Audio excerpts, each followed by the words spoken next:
रानो, मेरी बात ज़रा हौसले और हिम्मत से सुनना और सब्र रखना। ऐसी भी क्या बात है बुलबुल डॉक्टर, आप मुझे बताएं। तुम्हारा कैंसर अब लास्ट स्टेज पर है। तुम्हें कभी भी मौत आ सकती है। 1 या 2 दिन की मेहमान हो तुम। मैं माजरत चाहती हूँ, लेकिन तुम्हारी रिपोर्ट यही बता रही है। ये सब सुनकर तो रानो चिड़िया हैरान ही हो जाती है। मेरी बेटी कैसे रहेगी मेरे बिना? वो तो थोड़ी देर भी मेरे से जुदा नहीं रहती। वो मेरे बगैर कैसे जिंदा रहेगी? बुलबुल, मुझे तो सिर्फ अपनी बेटी का ही दुख है और मुझे कोई गम नहीं है मरने से पहले। औलाद तो औलाद होती है। जैसे ही रानो चिड़िया को ये खबर मिलती है, वो अपने बारे में सोचने के बजाय बेटी के बारे में सोचने लग जाती है और वहाँ से दुखी मन के साथ अपने घर आ जाती है। घर पहुँचते ही वो अपनी बेटी को गले से लगा लेती है। माँ, आज आप इतनी उदास क्यों हैं? आपकी आंखों में तो आंसू भी है। क्या बात है? आपको क्या परेशानी है मम्मा? कुछ भी नहीं बेटी, बस ऐसे ही। रानो चिड़िया की आंखों से आंसू निकलने लगते हैं और वो अपना मुंह एक तरफ कर लेती है ताकि गुड़िया को पता ना चल सके कि उसकी माँ तो रो रही है। पता नहीं आज के बाद मेरी बेटी को कोई ऐसे गले लगाएगा भी या नहीं। पता नहीं मेरी बेटी अकेली इस समाज में कैसे रह पाएगी। मम्मा, मम्मा आपको क्या हुआ है?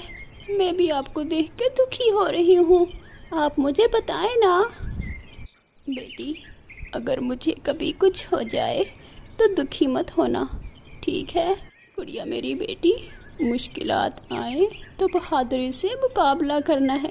कभी हिम्मत ना हारना, कभी भी कमज़ोर मत पड़ना। मम्मा, आप ऐसी बातें क्यों कर रही हैं? मम्मा, हम हमेशा साथ रहेंगे। आप ऐसी बातें ना करें। गुड़िया अपनी मम्मा की बातों को सुनकर रोने लग जाती है। गुड़िया मेरी बेटी, तुम रो मत, ठीक है? तुम मेरी सहेली चंदा को तो जानती हो ना? जाओ ज़रा उसको तो बुला कर लेकर आओ।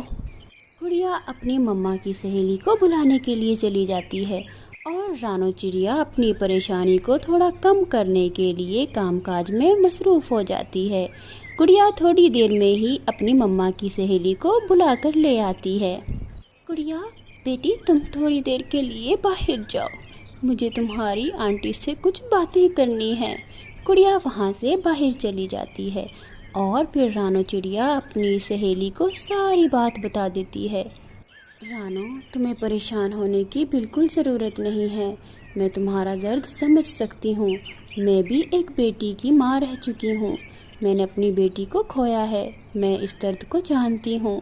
तुम अपनी बच्ची की तरफ से बिल्कुल परेशान मत होना। गुड़िया को तो मैं पहले ही अपनी बेटी की तरह समझती हूँ। मैं इसे अपनी बेटी की तरह ही रखूँगी। मैं समझूंगी कि मेरी बेटी वापस आ गई है। रानो चिड़िया और उसकी सहेली चंदा कुछ देर तक ऐसे ही बातें करती रहती हैं और फिर चंदा वहाँ से चली जाती है। रानो चिड़िया अपनी बेटी गुड़िया को घर में वापस बुलाती है और फिर वो दोनों माँ बेटी सो जाती हैं। अगली सुबह जब रानो की बेटी उठती है तो गुड़िया देखती है कि उसकी माँ तो अभी तक सो रही है। मम्मा, मम्मा उठ जाएं। मम्मा, आप उठ क्यों नहीं रही हैं? आप तो मुझसे पहले उठती हैं। मम्मा उठ जाएं। मम्मा, मम्मा आप उठ क्यों नहीं रही हैं? मम्मा, मम्मा। गुड़िया बहुत रोती है और फिर वो अपनी मम्मा की सहेली चंदा को बुला कर लेकर आती है। चंदा जैसे ही घर में आती है तो चिड़िया को इस हालत में देखकर समझ जाती है कि अब रानो चिड़िया नहीं रही। ये चिड़िया तो मर चुकी है। और इस तरह गुड़िया को पता चल जाता है कि उसकी माँ अब इस दुनिया में नहीं रही। गौरी वहाँ से थोड़ी देर बाद चली जाती है क्योंकि उसने कालू से ज़रूरी बात करनी थी। कालू, तुम्हें पता है मेरे दिमाग में एक आइडिया आया है। क्या आइडिया आया है तुम्हारे दिमाग में? मैं पता क्या कह रही थी। वो जो है ना रानो चिड़िया की बेटी, अब उसका कोई भी नहीं है क्योंकि रानो भी मर चुकी है। अब उसकी बेटी को हम अपने घर में ले आते हैं और फिर उससे मैं अपने घर का सारा काम करवाऊंगी। और फिर गौरी और कालू दोनों रानो चिड़िया के घर जाते हैं। बेटी गुड़िया, तुम आज से हमारे साथ रह लिया करो। तुम्हारी एक माँ ही तो थी जो अब इस दुनिया में नहीं रही। लेकिन तुम ये मत सोचना तुम्हारा कोई भी नहीं है, मैं हूँ ना, मैं तुम्हें बहुत प्यार से रखूँगी। गोरी बहन, इसकी कोई ज़रूरत नहीं है।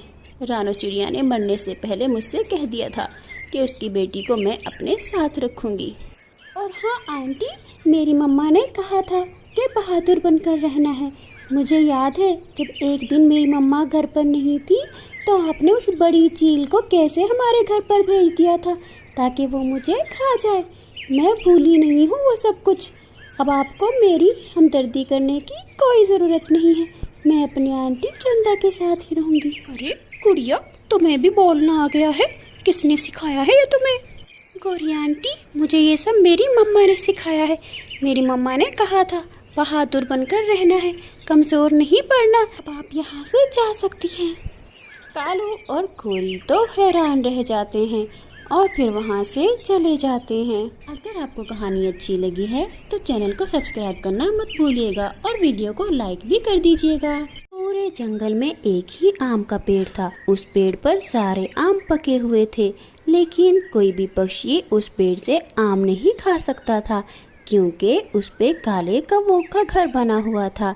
और अगर कोई पक्षी उस पेड़ से आम खाने आता तो कौवे उसको मारकर भगा देते। कौवे अपने घर में थे, तभी खिड़की में तोता आकर बैठ जाता है। कौवे सोए हुए हैं, इनके सोते सोते मैं जल्दी से एक आम खा लेता हूँ। ऐसा सोचकर तोता जल्दी से कौवों के घर के बाहर ही बैठकर आम खाने लग जाता है। कौवे की आँख खुल जाती है और वो तोते को आम खाता हुआ देख लेती है। गोरी कौवी चुपके से एक डंडी उठाती है और पीछे से आकर तोते को जोर से लगाती है। मर गया, मर गया, मैंने तो केवल एक ही आम खाया था। एक खाया था या आधा? तुम यहाँ लेने क्या आए थे? मैं तो नदी पर जा रहा था, इन आमों पर नजर पड़ी तो खाने आ गया। इसे छोड़ दो गौरी, अगर ये दोबारा हमारे घर की तरफ आया तो जिंदा बचकर नहीं जाएगा। गोरी कौवी तोते को जाने देती है और तोता भी जल्दी से वहाँ से जान बचाकर भाग जाता है। दोनों कौवे वहाँ पर बैठकर आम खाने लग जाते हैं। एक दिन जंगल में रानो चिड़िया की माँ आती है।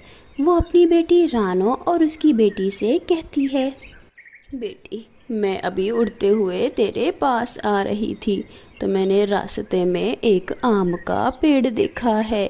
मुझे एक आम ला दोगी? आमों को देखकर मेरा बहुत दिल कर रहा है आम खाने को। नानी मम्मा, आप फिक्र ना करें, मैं आपके लिए अभी वहाँ से आम तोड़ कर लेकर आती हूँ।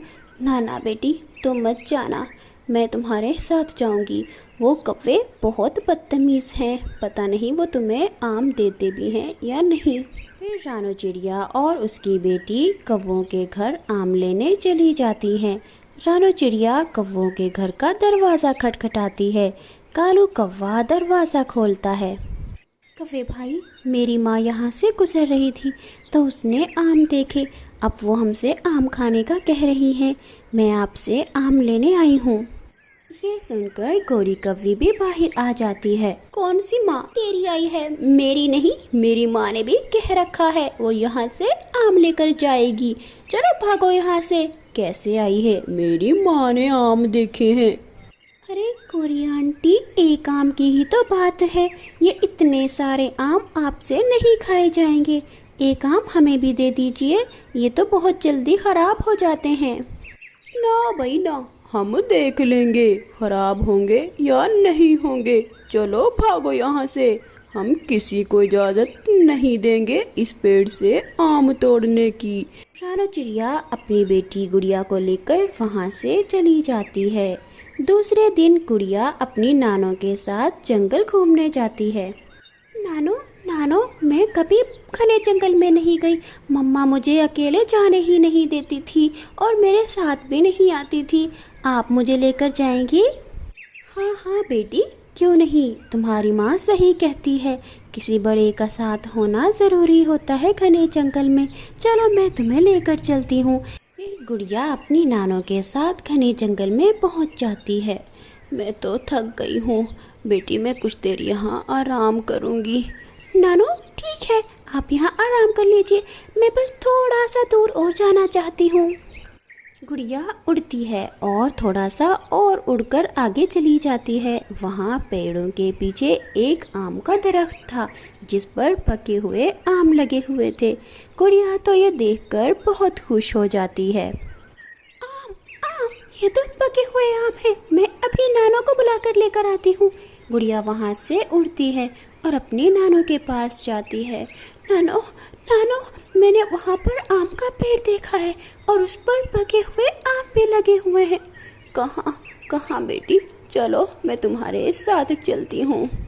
गुड़िया अपनी नानो को लेकर उस आम के पेड़ की तरफ जाती है। ये देखे नानो, ये देखे पके हुए आम। अरे ये तो बहुत पके हुए हैं, ये तो बहुत मज़े के लगेंगे है ना। हमें बाकी पक्षियों को भी बताना चाहिए, वो भी यहाँ से आम खा लेंगे। कौवे रखें अब अपने आमों को संभाल के, हमें भी खाने को आम मिल गए हैं। फिर वो दोनों आम खाती हैं और कुछ आम तोड़कर घर भी ले आती हैं। अरे माँ जी, ये आम तो बहुत स्वादिष्ट हैं, अब हम भी गर्मियों का फल आम खा सकेंगे। फिर रानो चिड़िया, उसकी बेटी गुड़िया और उसकी माँ हर रोज़ आम खाने के लिए उस दरख्त पर जाती। एक दिन जोर से आंधी चलती है और कौवों के पेड़ से सारे आम टूटकर नीचे गिर जाते हैं। कौवों के उठने से पहले पहले वो आम जंगली परिंदे उठाकर भी ले जाते हैं। कालू, हमारे पेड़ पर तो एक भी आम नहीं बचा है। अरे गोरी, अब हम आम कहाँ से खाएंगे? वो दोनों कौवे ऐसे ही बैठकर अफसोस कर रहे थे कि रानो चिड़िया वहाँ से आमों की टोकरी लेकर गुजरती है। कालू, वो देखो, ये रानो चिड़िया इतने सारे आम कहाँ से लाई है? ये तो इससे जाकर पूछना पड़ेगा। फिर वो दोनों कौवे चिड़िया के पास जाते हैं। चिड़िया चिड़िया, मेरी बहन, तुम ये इतने सारे आम कहाँ से लाई हो? मैं क्यों बताऊं? जाओ, तुम अपने पेड़ से ही आम खाओ। तुम्हें क्या, तुम्हारे तो घर के पास ही आम लगे हुए हैं, अब हम जहाँ मर्जी से लेकर आएं। चिड़िया चिड़िया, हमारे सारे आम रात को आंधी की वजह से गिर गए हैं और हमारे उठने से पहले तो उनको जंगली परिंदे उठाकर भी ले गए हैं। हाँ तो ठीक है, मैं क्या कर सकती हूँ। मैंने तुमसे एक आम मांगा था, याद है ना तुम्हें, अपनी माँ के लिए, लेकिन तुमने एक आम भी नहीं दिया था। चलो तुम भी भागो अब यहाँ से और आइंदा मेरा रास्ता रोकने की कोशिश मत करना। चिड़िया वहाँ से उड़ती है और अपनी टोकरी उठाकर अपने घर आ जाती है। प्यारे दोस्तों, इस कहानी को लाइक और अपने दोस्तों के साथ शेयर करना बिल्कुल मत भूलिएगा और हाँ, चैनल को भी सब्सक्राइब कर लीजिएगा। आपका धन्यवाद।